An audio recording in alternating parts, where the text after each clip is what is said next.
In this quick tutorial on Instagram, I will show you how to clear your browsing data. By the way, Instagram uses your browsing data to target ads, so it might not be a bad idea to clear your browsing data every now and then. So let's get started.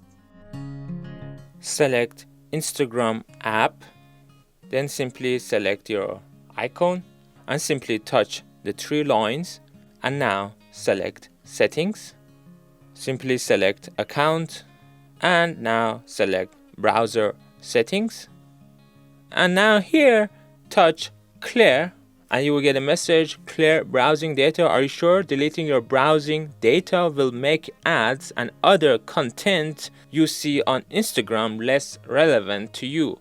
So I don't care about ads, so I just select clear browsing data, and it shows you when was the last time you cleared it, and that's it. Now you can touch back to Instagram and do whatever you want, or you can just close the app.